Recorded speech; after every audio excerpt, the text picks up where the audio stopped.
They extended the current set of tax credits and tax incentives through 2024. But after that, it shifts to a technology neutral tax credit for zero emissions technologies.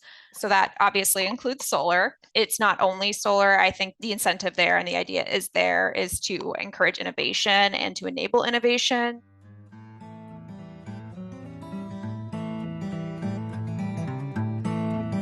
This bonus episode of Local Energy Rules features my ILSR colleague, senior researcher Katie Kienbaum, discussing the recently adopted Federal Inflation Reduction Act. Katie compared the legislation to the ambitious 30 million solar homes agenda to see how it might measure up. She provides a guesstimate of how many solar homes this new policy could create, the new tools it deploys, and how it addresses some long-standing barriers to more local solar access. I'm John Farrell, Director of the Energy Democracy Initiative at the Institute for Local Self-Reliance, and this is Local Energy Rules, a bi-weekly podcast sharing powerful stories about local, renewable energy. Katie, welcome to Local Energy Rules. Thanks for having me. Glad to be back. Well, I'm super excited about this bill, as are many people, because something's actually happening. I was listening to another podcast. They were essentially saying 2 weeks ago, we were all turning our heads toward what can we do at the state level. We've given up that federal climate policy or federal energy policy is going to happen. Now we have something. I'm sure there's going to be a lot of hot takes on this, but I think what would be most interesting to do is to talk about how this is going to intersect with opportunities for local solar, not just what is this going to do in terms of emissions, but how is it going to help individuals, communities, businesses install solar, and compare it honestly to ILSR's broader coalition effort, what we called 30 million solar homes. We did this analysis back in 2021. We looked at kind of what was the possibility, what are the opportunities for the federal government to support kind of widespread access to solar, and how could we get to 30 million solar homes. Why don't you just start by, you've had a little bit of time to look at the legislation, the different components. If nothing else, and in a very broad brush, sort of back of the envelope way, how far do you think this legislation could get us toward the ultimate goal of having 1 in 4 households have access to solar or 30 million solar homes? Yeah, I have had some time to look at it. So based on that initial look at the legislation, we have a preliminary estimate that this could potentially mean as much as like meeting about a third of that goal, maybe more, maybe closer to a half. So that would mean something like in the range of 10 million homes, solar homes. So homes or businesses powered by rooftop solar or community solar installations located locally. That's not nothing. That's not all the way. That's not 30 million solar homes. That's not 1 in 4 households, but that is a big chunk out of that apple. Well, I know most of our listeners like to get into weeds, so let's invite them to walk through some weeds with us. Could you talk about some of the major components of the Inflation Reduction Act that specifically target local solar, local energy production, and how they're going to help? I think the big one that everyone's pretty familiar with are the tax credits, and we can talk some more about that. So I'll just say that the existing tax credits for solar and other technologies have been extended and in some cases reworked a little bit. So that's a huge deal. That's been one of the biggest drivers of solar growth in this country. And like I said, I'm sure we'll dive into more of that and more of the details there. But that's probably like top of the heap when it comes to local solar, the things that are going to jump out to you in this legislation. Another big thing is there's about 27 billion for a greenhouse gas reduction fund, aka basically a national green bank. This Also, in addition to other things, it can go towards funding local solar, and there is specifically a 7 billion portion of that set aside for funding zero emissions technology in low income and disadvantaged communities. So that's another big piece of the puzzle here.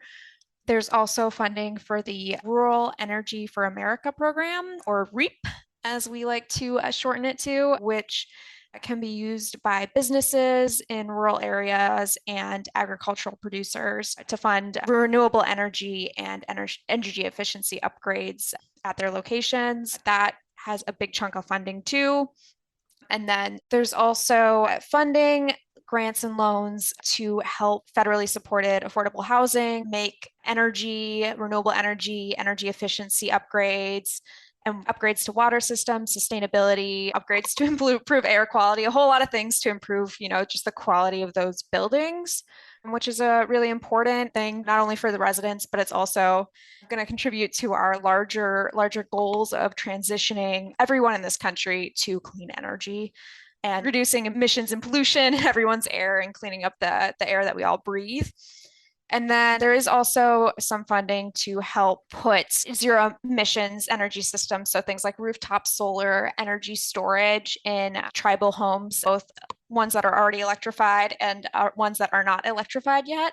That's another piece that we had been advocating for as part of 30 million solar homes.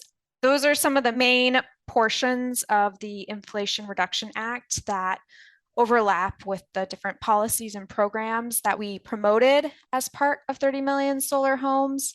There's also in the Inflation Reduction Act a climate justice and environmental justice block grant program that I think can conceivably be used for things like rooftop solar and community solar. That I think something we support, but it's not something that we had originally included in our proposals. And I'll say in addition to that, there are a bunch of other things that were included in, for example, the bipartisan infrastructure law that passed last year, or there's been some executive actions out of the Biden-Harris administration that also goes towards pushing some of these priorities that the 30 million solar homes initiative has and had. But that's kind of a general look into the entire bag of goodies that the Inflation Reduction Act is going to give us in terms of local solar. So I know one of the things that we'd really hoped for was a kind of flagship of the 30 million solar homes effort. There were a lot of other groups that were also pushing for this. When it came to the incentives for solar was this idea of direct pay, which is to say, instead of having people have to apply at tax time to get money back for the money they'd spent on a solar array, to either be able to access that money if they didn't have a big tax bill, or even better, to get paid or reimbursed immediately as opposed to waiting for tax time. We have a lovely graphic on our website somewhere that helps to explain the difference between this sort of standard tax credit and refundability and this idea of direct pay. Where did we land in terms of the tax credits? Maybe we'll start with the one for homes and then we can talk about businesses second. Where did we land in terms of direct pay or just in terms of the credit in general? What did we get? What is in this policy that the Senate has passed, and how does it relate to the ask for direct pay and other ways to make access to that incentive more accessible? In terms of homes, if you wanted to put solar on your rooftop, for example, it's a big fat raspberry in terms of whether we got direct pay. We did not. There's no refundability included in this legislation. It's a big disappointment, and it will definitely limit the effectiveness of this and who is able to actually access the credit and able to use that. In some of our other publications we've put out on this issue, we've explained how, and others have explained how the way that it's structured as a tax credit or as a tax break means that if you do not make enough money, if you do not owe the government enough money in taxes, that means you can't take advantage of this credit. And that means that we're basically making folks who have lower incomes, for example, they have to pay full price for solar if they want to access it. They just don't get this benefit. So that's a big disappointment. That's something that is still missing in this bill.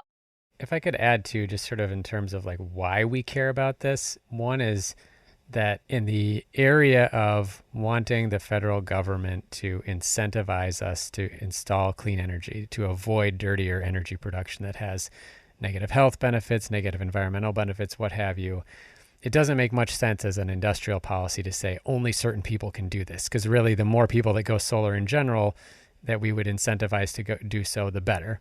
And then, of course, the second one is that it's very inequitable. We have, the kinds of the folks that are going to be least able to access this tax credit, both historically and now going forward, are going to continue to be those who have historically not had access before. You can draw a line right from redlining in the 1920s and 30s to racial covenants to lack of access to home ownership and wealth in the Black community in particular, but in other communities. And so obviously this is going to have a detrimental impact on those communities having access to solar.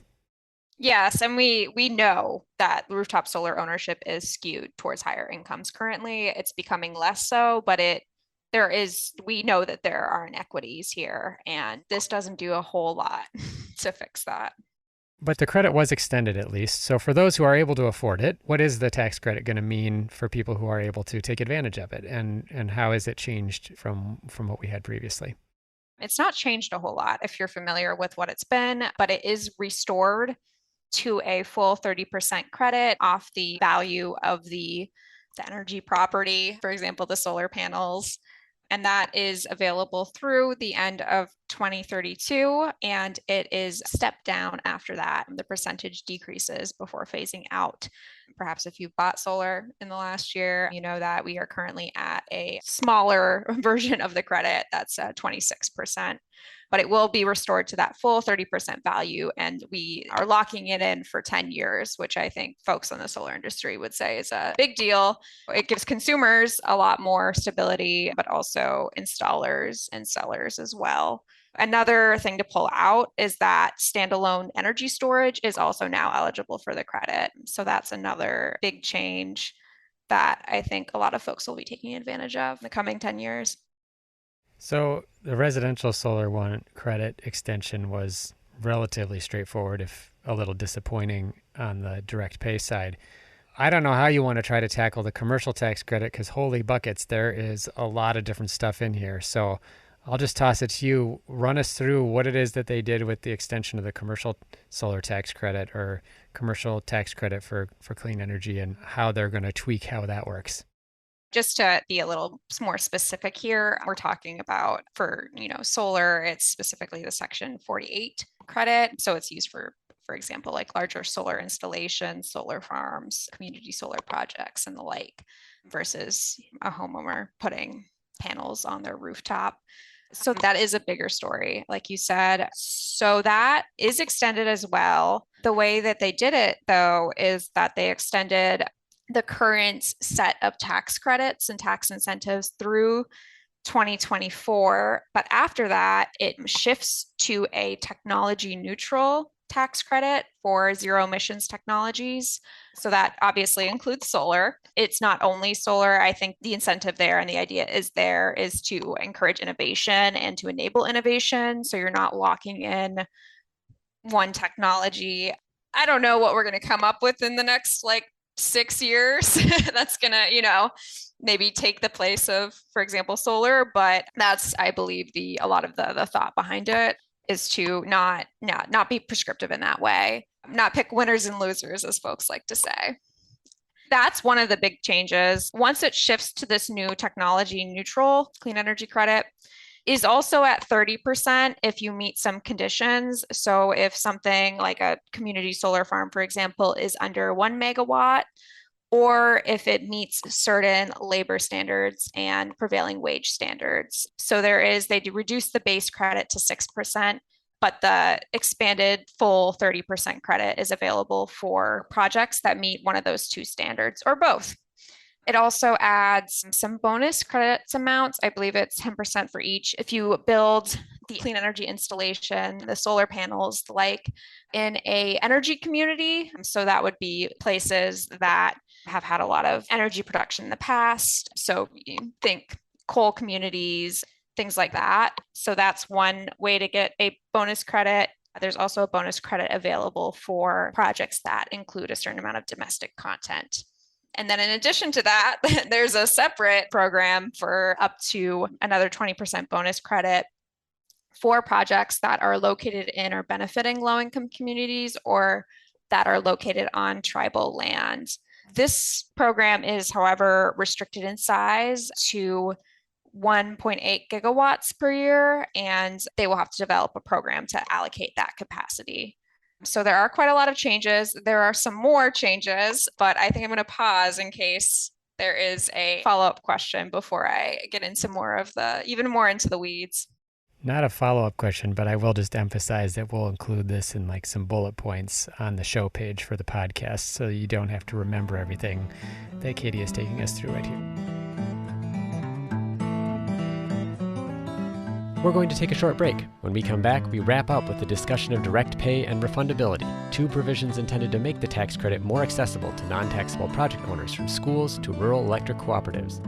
This is a Local Energy Rules podcast discussion with ILSR's Katie Kienbaum, who is comparing the provisions in the recently adopted Federal Inflation Reduction Act and the 30 million solar homes proposal. Hey, thanks for listening to Local Energy Rules. If you've made it this far, you're obviously a fan, and we could use your help for just 2 minutes. As you've probably noticed, we don't have any corporate sponsors or ads for any of our podcasts. The reason is that our mission at ILSR is to reinvigorate democracy by decentralizing economic power. Instead, we rely on you, our listeners.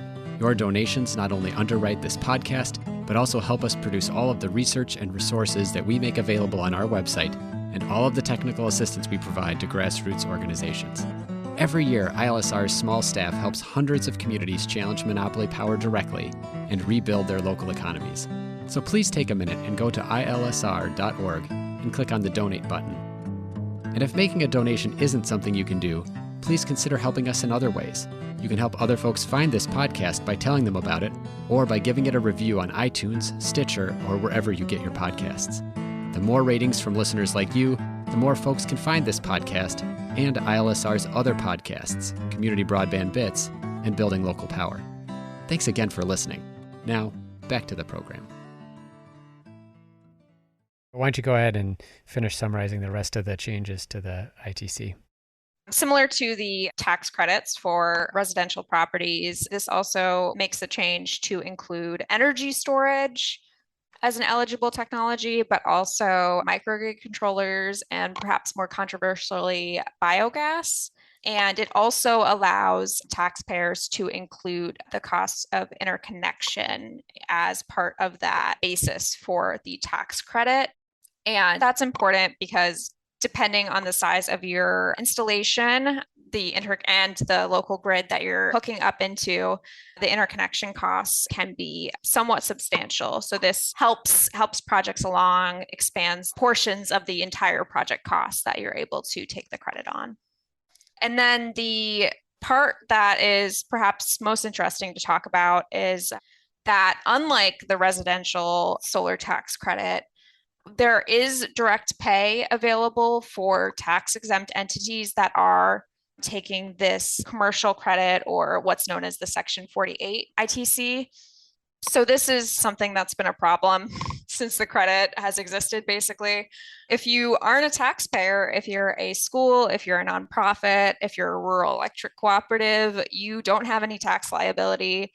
That means you don't have a way to use the current ITC, and that means you have to work with some type of tax equity partner to try and monetize and take advantage of this tax credit. This provision will alleviate that and allow these entities to actually use the credit and not have to kind of bring in another partner unnecessarily just to claim the credit. So that can be, I think, for entities that qualify for this, this is a real relief and can be really enabling, and enabling some of the projects that also we like to see at ILSR, community-led projects led by nonprofits. That will be a help there. As John was suggesting, it's not the extent of direct pay that we were hoping for, and that would really supercharge this policy and this program, but it is a start.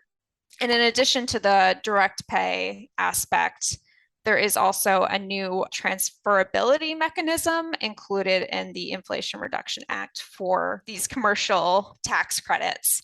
So that will allow groups that don't necessarily have that tax appetite to capture the full value of the credit to more easily monetize the credit and basically sell it off to a partner.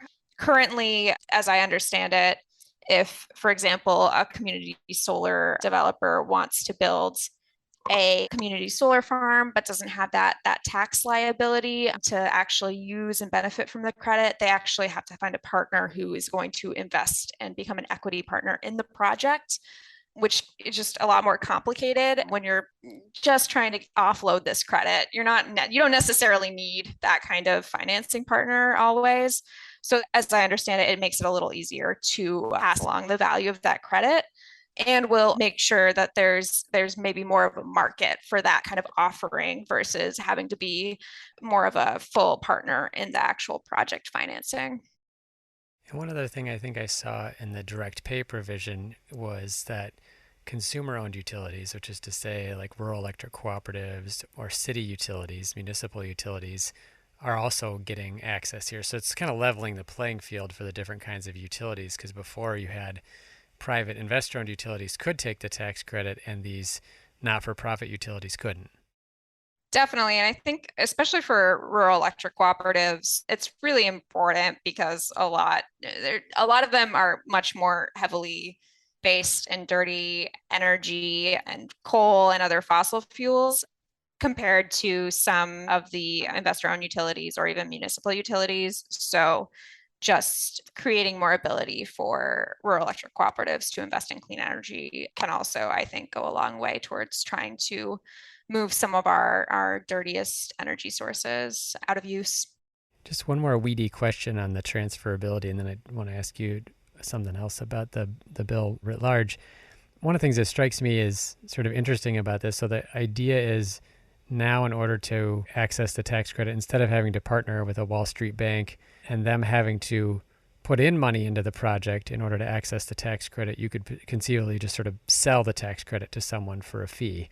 But what incentive does that other entity have? Let's just say it's a bank, maybe it's another business that just wants a lower tax bill. What incentive do they have to like not charge you a fee to be able to get a portion of this? Why right now, anywhere from like 15 to 30% of the value of that tax credit is taken by this middleman that provides some project equity. Why would they be willing to take any less, given that they know that you're sort of over a barrel if you are an entity that can't take the tax credit? I'm not sure that there is much of an incentive. I think if this provision does expand the range of folks who are willing to provide that kind of service or are interested in, let's say, purchasing the value of the credit, maybe there's some competitive forces that encourage it to be more affordable or to be more cost effective for the folks who are actually developing the solar projects and doing all the hard work. That being said, I mean they they're trying to just make money. That's kind of how I understand the financial services whole world works. Wall Street is trying to make money, and I think they're going to still try to squeeze as much money out of this as they can. Who knows? Maybe there'll be some sort of mission-oriented companies or investors who might see this as this is good for PR or something, and we're willing to take less of a return. But I will remain skeptical until we see some good examples. Let me just ask you, you already talked about this a little bit when you mentioned that there's this provision in the bill, these block grants around climate justice. Can you just talk broadly, like 30 million solar homes, our initiative had a really ambitious goal of, I think it was somewhere between 2/3 and 3/4 of the benefit go to historically marginalized communities.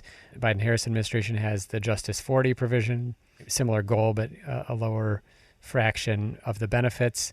How does this measure up? Do you see this as being effective at addressing environmental and climate justice, energy justice? The figure that the Senate Democrats have put out is that 60 billion of the dollars in the bill would go towards environmental justice priorities. That's out of nearly 370 billion dollars already that are going towards climate and energy provisions. So that's not a huge proportion of it just in terms of the numbers, right?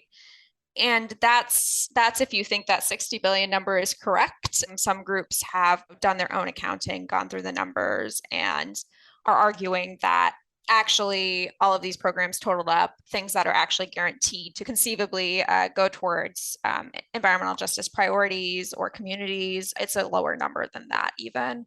The way I see it, it's falling short of those. It's definitely not at the 30 million solar homes level, and it's potentially even falling short of Justice 40 goals unless it is implemented to prioritize and to actually deliver real benefits to those communities. Well, thanks, Katie. It's a little disappointing to hear that, given how much and how many of the organizations that were really involved in advocacy around climate and energy policy had made that such a high priority, and with the Biden-Harris administration also having a similarly ambitious goal. But the truth of the matter is that when things have to run through Joe Manchin, you're just not going to get everything that you want. You're going to get a haircut and it's going to be a little lopsided. Yeah. But I mean, that all being said, I think there's still a lot of room for some of this funding to be directed in a way that is prioritizing perhaps environmental justice communities or trying to prioritize access for low income households. Like this isn't the end of the line for any of this funding or any of these programs. They're going to go out into the world and it's going to rely on the administration, but also community advocates and organizations like ILSR doing their best to try to shape the implementation of this act overall into something that is going to deliver real benefits to real people. Well, and we'll also be following up too. I'm very interested in having some conversations with folks who have been doing renewable energy project development, specifically targeting low and moderate income communities, especially community-owned projects. I'd be interested in getting their take in a future podcast about the ways in which this bill, especially some of those provisions, direct pay, transferability, bonus credits, and the commercial tax credit, can maybe be more useful than we anticipate at this point to serving some of those communities that have been underserved. We can hope, at least. Fingers crossed. Thank you so much for listening to this episode of Local Energy Rules, where my colleague Katie Kienbaum and I discussed her review of the new Federal Inflation Reduction Act. On the show page, look for links to ILSR's 30 Million Solar Homes Partnership and a comparison of the Inflation Reduction Act to this proposal, as well as links to ILSR's earlier critiques of federal renewable energy policy. Local Energy Rules is produced by myself and Maria McCoy, with editing provided by audio engineer Drew Birschbach. Tune back into Local Energy Rules every 2 weeks to hear more powerful stories of communities taking on concentrated power to transform the energy system. Until next time, keep your energy local, and thanks for listening.